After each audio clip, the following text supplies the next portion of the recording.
Hi friends, welcome to our channel. இன்றைக்கி என்ன recipe நம்ம பார்க்க போகிறோன்னா ஸ்ப்ரிங் ரோல். வாங்க எப்படி செய்யலான்னு பார்க்கலாம். ஒரு பவுல் எடுத்துக்கிட்டு 1 கப்பு மைதா மாவு, 1 டேபிள் ஸ்பூன் அளவுக்கு ஆயில் எடுத்துக்கணும். ஃப்ளேவர் இல்லாத எண்ணெயாக எடுத்துக்கணும்.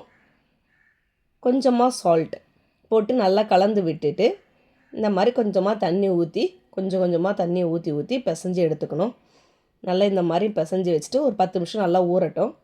அதுக்குள்ளே ஒரு பேனில் கொஞ்சமாக எண்ணெய் ஊற்றிட்டு பூண்டு இஞ்சி நல்லா வதக்கிங்க.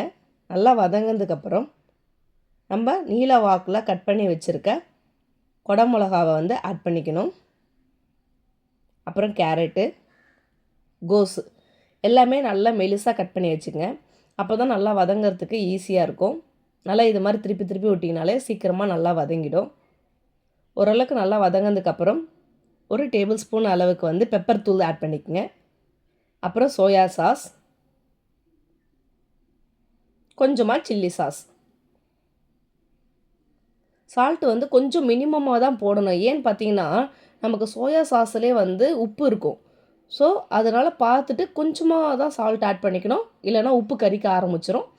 எல்லாமே மிக்ஸ் பண்ணிவிட்டு நல்லா கலந்து விட்டுக்குங்க. அதுக்கப்புறம் என்ன பண்ணியிருக்கோன்னா நம்ம சப்பாத்தி மாவு எடுத்துகிட்டு சப்பாத்தி 1 by 1 திரட்டிட்டு 3 சப்பாத்தியும் ஒன்றா ஒட்டிடணும். கொஞ்சமாக எண்ணெய் மைதா மாவு போட்டு டஸ்ட் பண்ணிவிட்டு 3 சப்பாத்தி ஒன்றா போட்டு திரட்டிட்டு தவாவில் எண்ணெய்லாம் ஊற்றாமல் இந்த மாதிரி லைட்டாக திருப்பி விட்டிங்கன்னா அழகாக பாருங்கள் நல்லா 1 by 1 பிரிஞ்சு வந்துடும். எங்கேயும் பாருங்கள் ஒட்டலை எதுவும் பண்ணலை. உங்களுக்கு கார்னர்ஸ் வேண்டான்னா கூட இந்த மாதிரி அழகாக கட் பண்ணி விட்டுக்கலாம். நல்லா ஷீட் எப்படி பாருங்கள் சூப்பராக இருக்கும். நல்லா பிரிக்கவும் எவ்வளோ மெலிசாக எவ்வளோ சாஃப்டாக இருக்குது பாருங்கள். இப்போது நம்ம ரெடி பண்ணி வச்சுருக்க ஸ்டஃபிங்கை ஆட் பண்ணிக்கிட்டு இப்போ இது நல்லா ஃபோல்ட் பண்ணி எடுத்துக்கணும். ஃபஸ்ட்டு இந்த மாதிரி ஒரு ஃபோல்ட் பண்ணிவிட்டு நல்லா லைட்டாக ப்ரெஸ் பண்ணி இது மாதிரி விட்டுக்கணும். நல்லா ப்ரெஸ் ஆனதுக்கப்புறம் இந்த சைடும் அந்த சைடும் நல்லா மடித்து விட்டுக்குங்க.